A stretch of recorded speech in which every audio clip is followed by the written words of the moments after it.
शोभा की इकलौती बेटी साहिल ने एक फैशनेबल लड़की विभा से लव मैरिज कर ली और उसे अपने घर ले आया।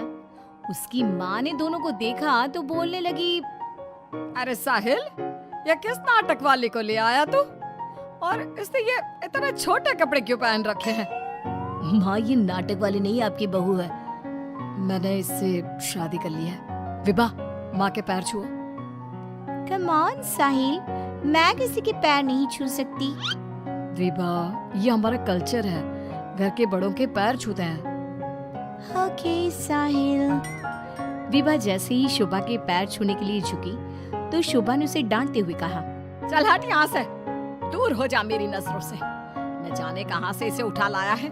तेरे लिए लड़कियों की कमी थी क्या, जो ऐसी लड़की को ले आया? हमारे घर के संस्कारों के बारे में तो सोच लेता, लोग क्या कहेंगे? माँ, आप भी कैसे पुराने जमाने की बात कर रही हो? आप कपड़ों और भाषा से किसी के संस्कारों को जज नहीं कर सकती। साहिल ने अपनी माँ को समझाने की बहुत कोशिश की, लेकिन वो कहाँ कुछ मानने वाली थी।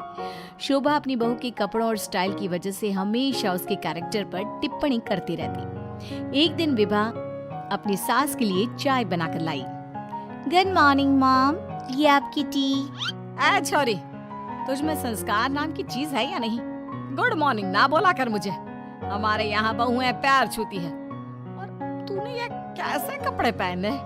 देख जरा मेरी बेटी रानी को, सीधे सादे कपड़े पहनती है वो। मॉम, आपकी बेटी को फैशन की बिल्कुल भी नॉलेज नहीं है। उसी तो आप तंबू भी दे देंगी ना, तो वो तंबू भी पहन लेंगी। देखो माँ, भाभी कैसे मेरा मजाक उड़ा रही हैं।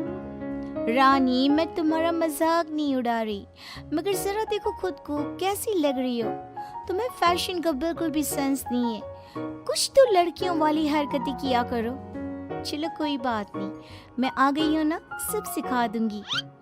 इतना कहकर विभा वहाँ से चली जाती है और रानी सोचने लगती है, भाभी आपने मेरा मजाक उड़ाकर अच्छा नहीं किया।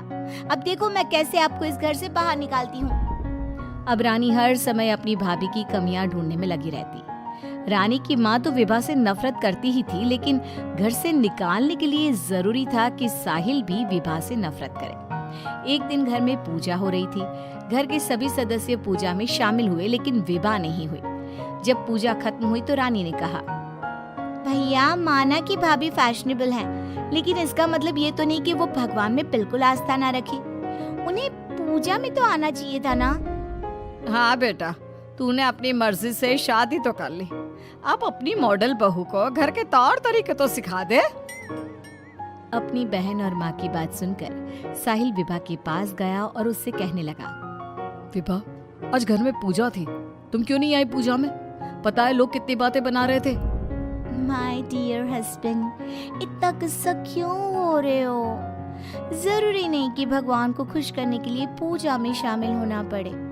जब भगवान को दिल से याद कर लो ना तो बस उसी समय होगी उनकी पूजा। विभा, तुम शब्दों के जाल में मुझे मत फंसाओ। मैं जानता हूँ तुम इन सब चीजों को नहीं मानती, लेकिन तुम माँ की खुशी के लिए ही चली जाती। कम ऑन डार्लिंग, तुम तो छोटी सी बात को खींच रहे हो। मुझे पूजा में जाने से कोई प्रॉब्लम नहीं थी। मुझे किसी ने बताया ही नहीं पूजा के बारे में। अगर माया रानी बता देती तो मैं चली जाती। इसी तरह दोनों में काफी देर तक बहस चलती रही।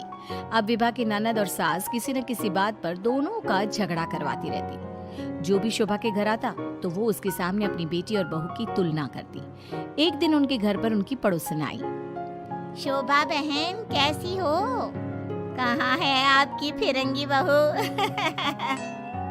अरे घूम रही होगी आधे कपड़े पहनकर कहीं। जब से आई है जीना हराम कर दिया है।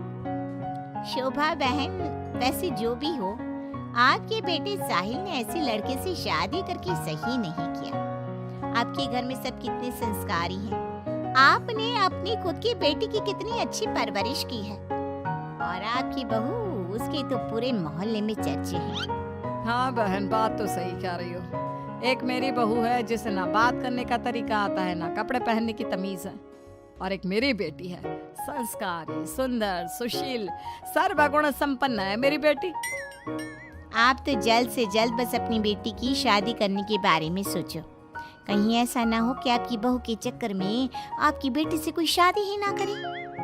पड़ोसन की बात शोभा के दिमाग में बैठ जाती है और वो रानी के लिए रिश्ता ढूंढना शुरू कर देती है।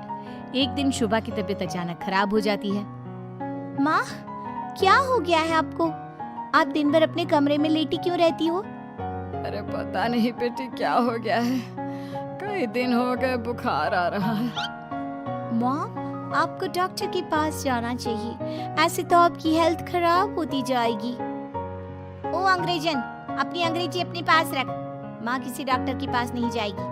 मैं अभी माँ को काढ़ा बना कर देती हूँ, माँ बिल्कुल ठीक हो जाएंगी। लेकिन रानी, डॉक्टर ब्लड टेस्ट करके बता देगा कि मॉम का फीवर क्यों नहीं उतर रहा। इसी तरह कई दिन हो गए।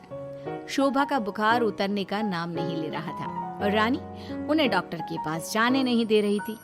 एक दिन विभा रानी को बिना बताए शोभा को डॉक्टर के पास ले गई। शोभा को 4-5 दिन हॉस्पिटल में रहना पड़ा। इसी बीच विभा ने अपनी सास की बहुत देखभाल की, लेकिन रानी एक बार भी अपनी माँ से मिलने नहीं आई। बहू, मेरी इतनी ज्यादा तबीयत खराब थी, लेकिन रानी मुझसे एक बार भी मिलने नहीं आई। डोंट वरी मॉम, घर में कोई नहीं है ना, तो वो घर में ही रहती है। अब डॉक्टर ने बोला है कि आप घर आ सकती हैं, तो आप ज्यादा सोचिए मत।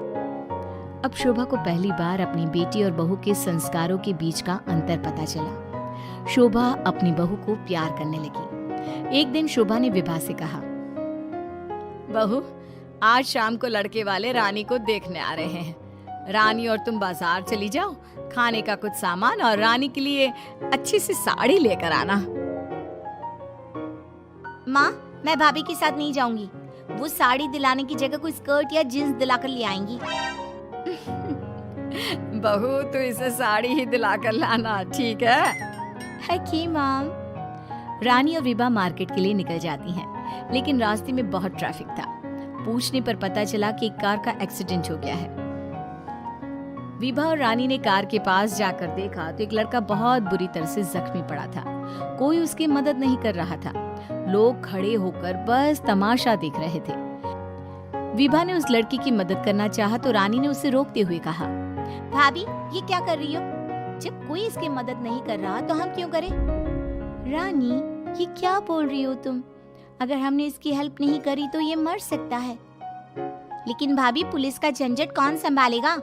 पुलिस उल्टा हमसे ही सवाल जवाब करेगी।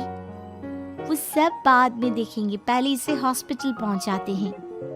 विभा और रानी उस लड़के की जान बचा लेती हैं और उन्हें घर आने में देर हो जाती है। शोभा उनसे पूछती है, तुम दोनों को इतनी देर क्यों हो गई आने में? देखो शाम होने वाली है, लड़के वाले किसी भी समय आते होंगे। माँ, आपकी लाडली बहू की वजह से देर हो गई। मुझे आज पता चला भाभी को समाज सेवा का शौक भी है। रानी ने पूरी बात अपनी माँ को बता दी। शोभा ने बहू को डांटने की जगह उसकी तारीफ की। वो तीनों बात कर ही रहे थे, तभी साहिल वहाँ आकर कहता है, माँ, जो लड़का रानी को देखने आने वाला था उसका एक्सीडेंट हो गया है। क्या? ये तो बहुत बुरा हुआ। ठीक तो है ना वो? हमें जल्दी उसे देखने जाना चाहिए। माँ, वो ठीक है, उसके घर वाले बता रहे थे कि 2 लड़कियों ने उसे हॉस्पिटल पहुंचाया है। अगर वो उसे वक्त पर हॉस्पिटल ना लेकर जाते तो उसका बचना मुश्किल था। 2 लड़कियों ने? डार्लिंग, हमने भी आज एक लड़की का हॉस्पिटल पहुंचाया था। कहीं ये लड़का वही तो नहीं जो रानी से मिलने आ रहा था? सभी हॉस्पिटल पहुंचे तो ये लड़का वही निकला जिसकी जान विभा और रानी ने बचाई थी। सब ने दोनों की बहुत तारीफ की। रानी ने अपनी भाभी से माफी मांगते हुए कहा, भाभी, मुझे माफ कर दो, मैंने हमेशा आपको गलत समझा। अगर आप ना होती तो मैं कभी भी किसी अनजान आदमी की मदद ना करती। डोंट क्राई डियर, हमें अच्छे काम करते रहने चाहिए। साहिल दोनों की बात सुनकर कहता है, देखा रानी, मैं कहता था ना, संस्कार चरित्र में दिखाई देते हैं, कपड़ों और भाषा में नहीं। इसीलिए कभी किसी के कपड़े देखकर उसका कैरेक्टर सर्टिफिकेट नहीं बनाना चाहिए।